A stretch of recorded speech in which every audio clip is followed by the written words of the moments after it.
In this video, we'll be taking a look at 5 NHL games happening on March 3rd, 2026, and providing you with free team picks and total picks for each one of those games, so 10 picks in total. Welcome back to Cash Out Sports. Let's dive right into it. Oh, and don't forget to subscribe and to click the bell icon to get notified as soon as these videos get released, so that you have more time to plan out your bets as we provide these videos on a daily basis. I can guarantee that you'll have all the important information that you'll need on these 5 NHL games after fully watching this video.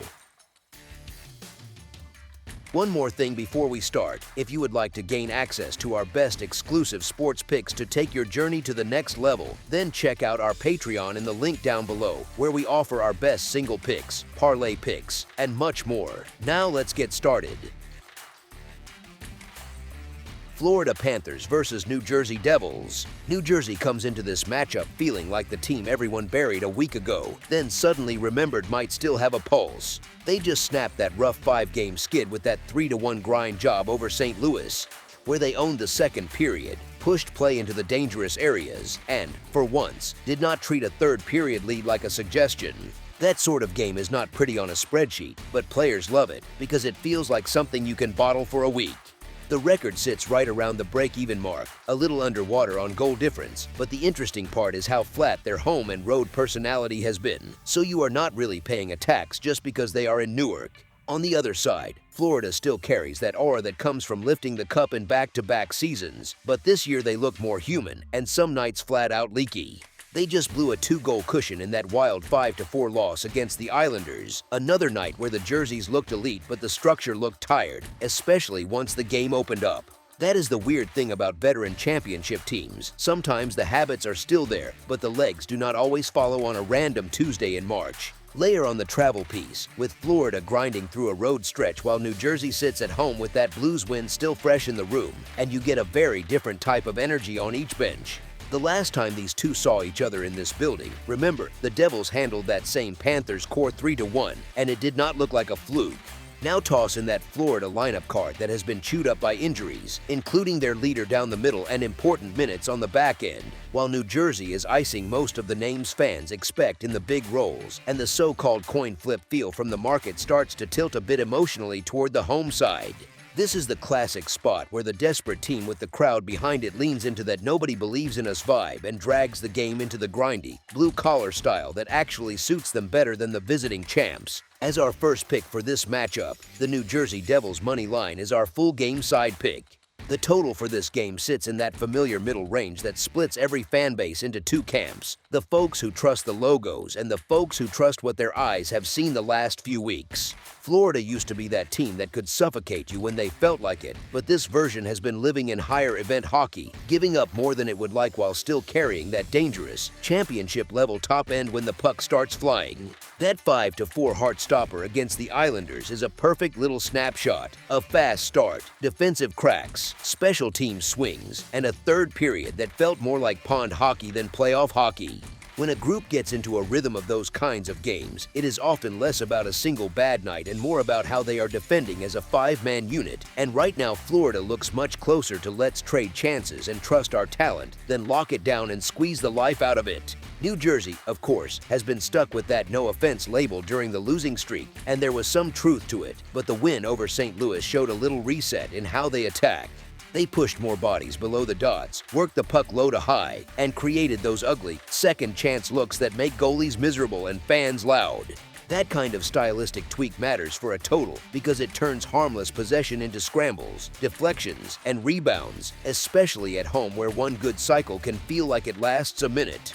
When that collides with a Panthers team that naturally drags opponents into a faster pace, you start picturing long shifts where both teams trade rushes, draw penalties out of tired legs, and turn a so-called safe number into something that feels a little too small. League-wide, scoring keeps creeping upward in little steps, and this matchup has all the ingredients for one of those nights where the modern game shows up, with skilled players improvising off broken plays instead of grinding through a 3-2 time capsule from 10 years ago. Sure, one hot goalie can absolutely wreck any ticket on a higher total. That is always part of the deal. But between Florida's current defensive wobble and a Devils group finally leaning into a more assertive offensive approach, the picture that forms is more track meet than chess match. As our second pick for this matchup, over the projected total is our full game total pick.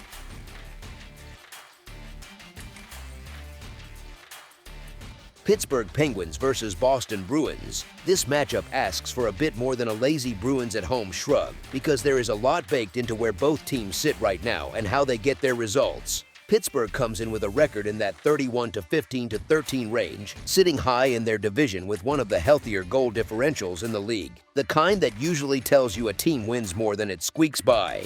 Boston, on the other hand, is tracking around 33 to 21 to 5, hanging in the thick of the race in their own division, grinding through that part of the season where every home game feels like a small playoff rehearsal. On paper, Pittsburgh still looks like the smoother machine, sitting in that top tier in both goals scored and goals allowed, good at putting up something in the mid-threes a night while keeping their own net reasonably under control. The catch is that this one is not played on a spreadsheet, it is played in a building that has been very friendly to Boston lately.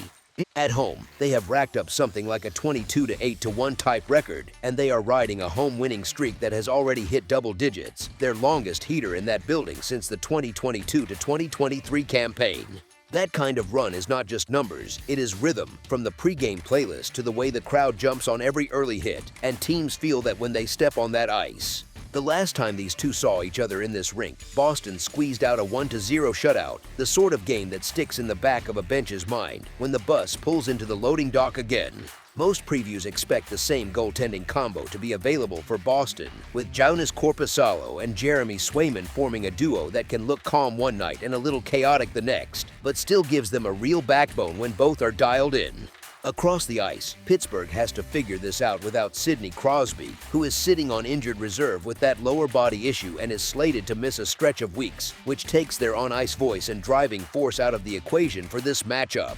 The Penguins have shown they can still put up crooked numbers without blinking, like that 5-0 statement against Vegas, so it is not as if the cupboard is empty, but the way they create offense has to tilt more toward depth and structure instead of that familiar centerpiece. Boston walks into this one after a frustrating 3-1 loss in Philadelphia, and this group has a habit of answering a tough night on the road by leaning on their building, their matchups, and a little anger to set the tone early at home. The market still treats Boston as a modest favorite in their own rink, which is a quiet nod to both how strong Pittsburgh has been overall and how hard it is to fade the Bruins when everything is tilted their way in that building. Stack up the dominant home form, the fact that Boston has already shown it can choke out this exact opponent on this exact ice, and the reality that Pittsburgh has to reshuffle life without Crosby rather than ride its usual hierarchy, and the lean naturally settles on the team that does not have to reinvent itself for this particular night. As our first pick for this matchup, the Boston Bruins money line is our full game side pick. Pittsburgh has been living in that space where it scores a little over 3 goals a night and gives up somewhere under 3, while Boston stays close with its own offense sitting in a very similar neighborhood and its goals against number hovering a bit higher. That kind of profile usually says both teams are comfortable in games that do not stay at 1-0 for very long, games where leads swing, and where a 2-goal edge never really feels safe. When you look at how they operate with the extra skater, the volume ticks up again.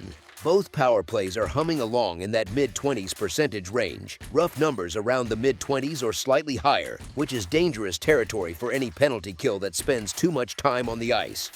Boston's kill has been clearly weaker than Pittsburgh's, sitting in that mid-70s area while the Penguins' unit works nearer the mid-80s, and that imbalance is the kind of thing that quietly drags totals higher when whistles start to pile up. Analytically, Boston has struggled all year to mute quality chances, sitting near the wrong end of the charts in shot suppression and expected goals against, and it often leans on a high-end power play to tilt games into something that looks more like a race than a chess match. The scoreboard recently has matched that story. Boston has been involved in those 6-5, 5-4, even 6-3 kind of nights where both teams get their looks and the game feels like a highlight reel waiting for a soundtrack. Pittsburgh's recent stretch shows plenty of offense too, with scorelines like 5-0, 5-2, 4-1, and 5-4 reminding you that they are used to nights where one side reaches 4 or 5 almost by habit. Even without Crosby in the mix, the expectation is that their structure and depth still generate enough push, and that part is more of an educated read based on how they have handled his absence so far and how the pieces around him have been producing. Boston's blue line gives up volume, it trades chances, and it leans into the idea that its own talent can simply create more at the other end, especially in front of that home crowd.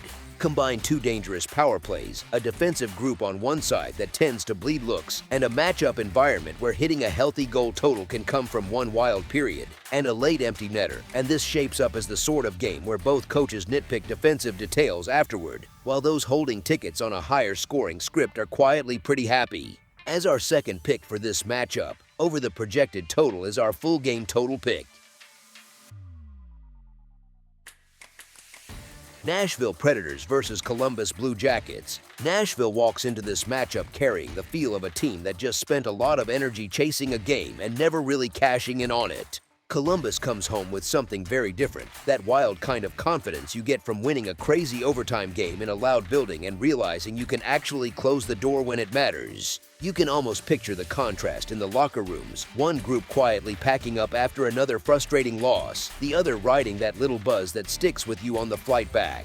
The numbers on the season lean toward that same story, even if they do not shout it at first glance. Columbus sits on a record that reads closer to contender than pretender, something in the neighborhood of 30 to 21 to 8, and on home ice they have been more reliable than not. Nashville, sitting around 27 to 25 to 8, has lived closer to the middle, with road form that looks more like a coin toss than a confident business trip. It is not that the Predators never show up, it is that their road resume keeps leaving just enough doubt for bettors to feel uneasy. Here is the thing, the way these two teams trade chances tilts toward the Jackets when you zoom out a bit. Columbus tends to score a touch over 3 goals a night while giving up slightly more than 3, which is not perfect but at least says they can punch back. Nashville lags closer to just under 3 goals per game and allows comfortably more than that, which starts to look like a pattern rather than a bad week.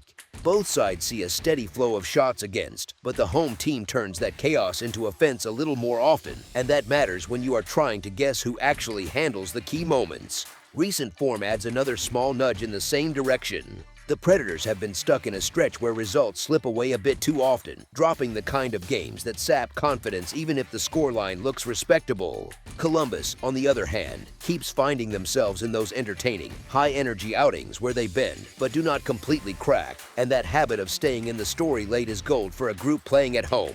Honestly, when the market leans toward a home favorite in this sort of spot, it is usually because the overall profile and current trajectory both point the same way. And that is exactly what is happening here. As our first pick for this matchup, the Columbus Blue Jackets money line is our full game side pick. Both teams have played plenty of games lately where the final numbers added up to more than just a tidy little 3-2 finish. Nashville has been involved in contests that regularly climb past the comfortable range, while Columbus keeps mixing in those wild swings where one good period suddenly blows the total wide open. If you have watched much hockey around this point in the season, you know that tired legs and slightly slower decision-making can turn simple plays into dangerous chances in a hurry. Season-long trends back that feeling up. Columbus scores just over 3 per outing and gives up a bit more than that, which is basically an open invitation for back-and-forth hockey. Nashville allows a healthy number of goals against while not exactly lighting teams up at the other end, but when they do break through, their games have a knack for turning messy rather than controlled. Put those two profiles together, and you are not exactly sketching out a low-event chess match. You are sketching out a night where structure eventually gives way to trading rushes. Special teams quietly push things in the same direction. Both power plays sit in that respectable zone where you cannot relax when a penalty is called, and neither penalty kill belongs in the automatic shutdown category. That means every whistle carries a bit of tension because it is not just about surviving the 2 minutes, it is about the very real chance that those 2 minutes change the whole tone of the game. On a back-to-back, where sticks get a little heavier and gaps get a little bigger, that edge for the attacking side grows even more. Here is where it really gets fun for anyone who likes cheering for goals. Back-to-back spots often turn the third period into something closer to pond hockey, with tired defenders reaching instead of skating and coaches more willing to pull the goalie early if they are trailing. A game that sits at 3-2 with 10 minutes left can easily stumble into 4-3 or even 5-3 just because fatigue and desperation finally overpower structure. Honestly, this matchup feels like the kind where you sit down expecting some action and you actually get it, rather than spending 60 minutes hoping someone makes a mistake. As our second pick for this matchup, over the projected total is our full game total pick.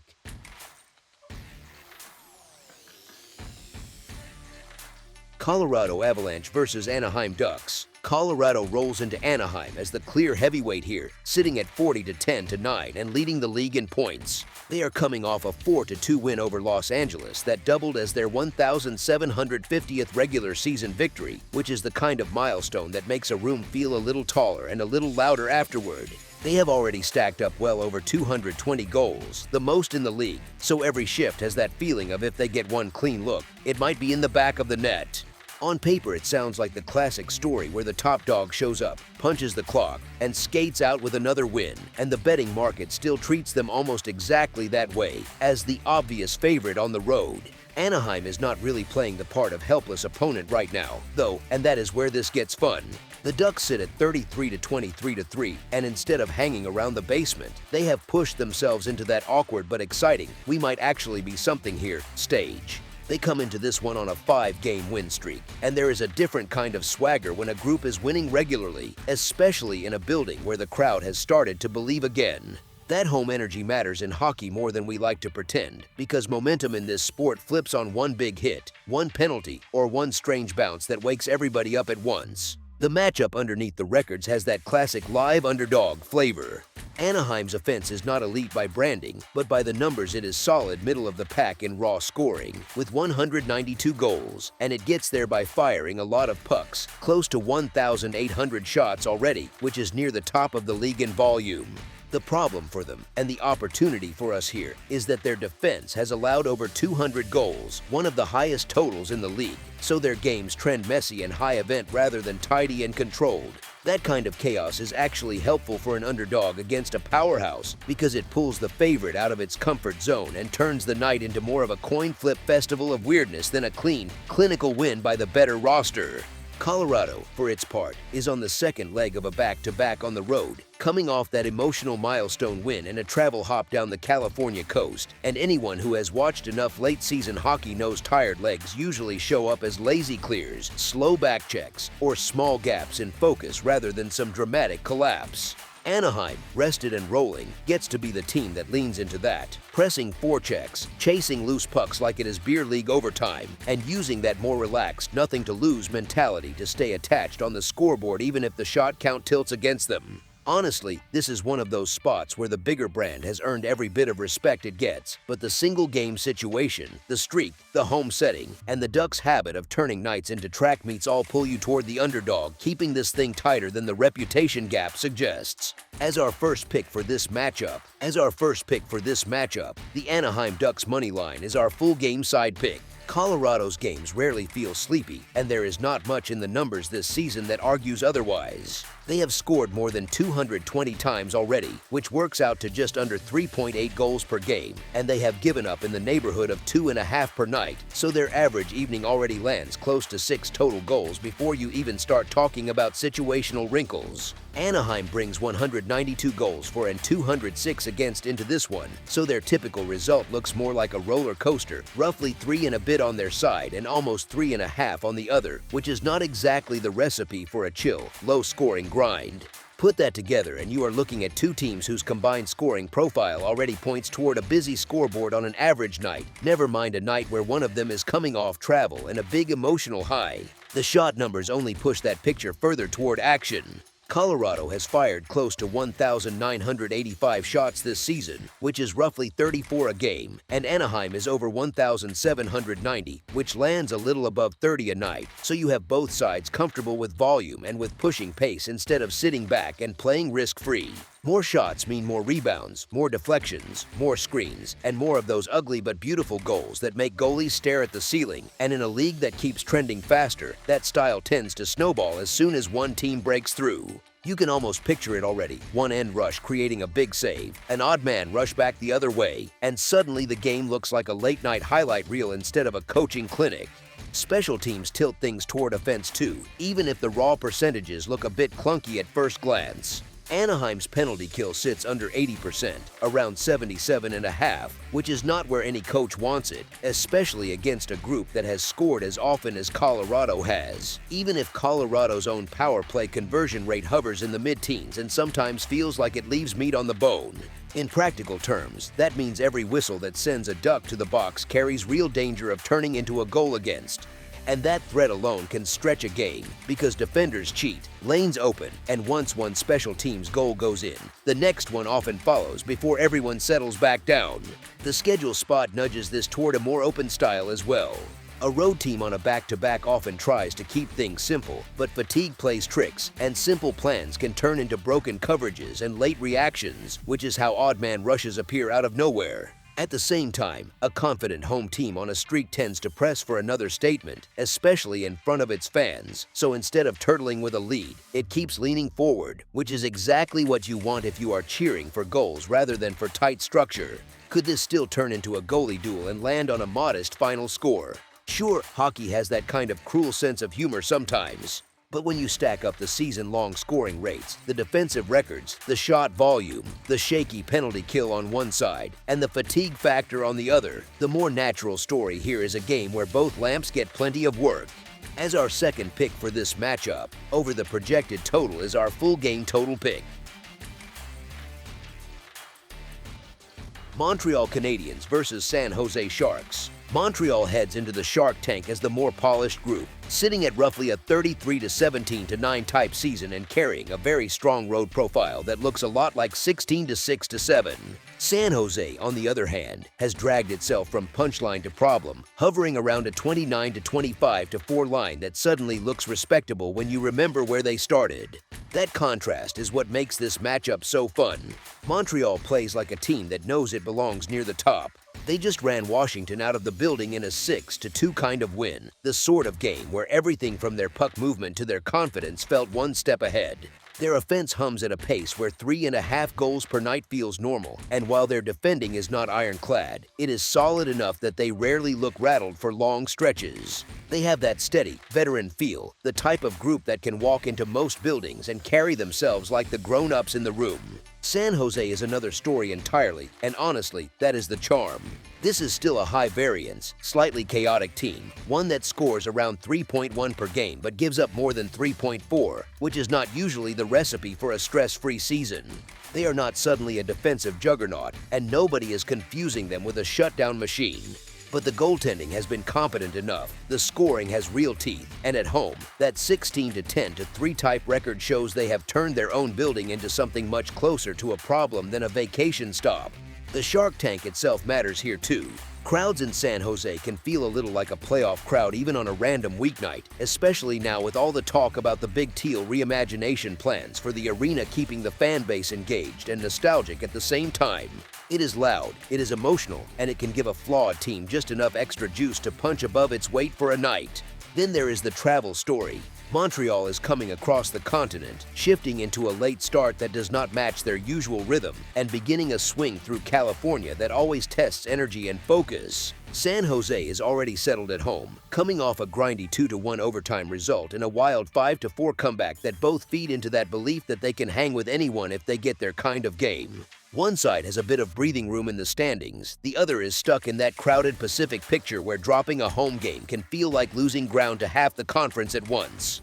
That sort of desperation is hard to quantify, but you can feel it when a team closes shifts a little harder and finishes hits a little more often. Here is the thing. On paper, Montreal is still the more complete group, and if this were a neutral sheet of ice with no travel and no context, a lot of people would probably lean their way without much hesitation. But markets still treat them like the clear superior side, and that leaves San Jose sitting in that uncomfortable, undervalued home slot where taking them feels risky, yet weirdly sensible. This is the kind of spot where you either talk yourself into the better roster or you accept the ugly side of the ticket and lean into the atmosphere, the schedule, and the desperation. As our first pick for this matchup, the San Jose Sharks money line is our full game side pick.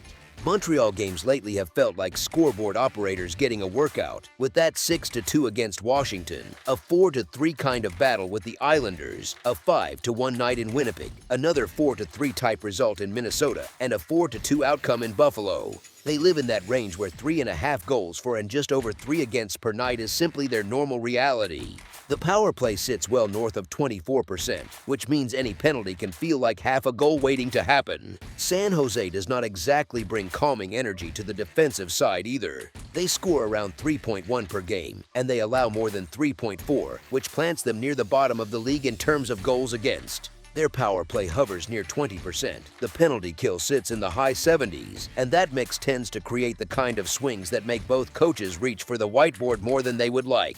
It is no surprise that many people look at these ingredients and immediately picture a night with a lot of lamps being lit. Here is where it gets interesting. Totals do not live only in averages, they live in context, and this context quietly leans towards something more controlled. An Eastern team stepping into a Pacific time slot often starts a little slower, especially in the first period, as the body clock fights what the schedule demands. San Jose just played that tight 2-1 overtime game at home, which shows they can and will commit to a more disciplined structure when they decide that chaos is not their friend. Montreal, for all the offensive firepower, does not need a track meet every single night. This is a team that can tighten up on the road, play a simpler north-south style, and be perfectly content skating through a dull 3-2 type evening instead of chasing highlights. The veteran core knows that sometimes the smartest move is to trade a little entertainment value for control. San Jose's staff is not blind to the matchup either. Trying to trade rushes against this Montreal attack all night is a risky plan, so the smarter play is often to slow things down, lean on short shifts, chip pucks deep, and accept that a boring game is actually their friend. It is the kind of approach that drives over bettors crazy. Lots of line changes, safe plays off the glass, and long stretches where the clock moves faster than the score. Of course, hockey is still wild by nature. A funny bounce, a double minor, a quick 2-goal burst, and any total can start to look shaky. But with so many eyes drawn toward the idea of a high-scoring show, there is real appeal in backing the quieter script, the one where both teams lean into structure more often than not. If this turns into something that feels more like a careful, almost playoff-style test rather than an exhibition, that lower-scoring lane suddenly looks very live. As our second pick for this matchup, under the projected total is our full game total pick.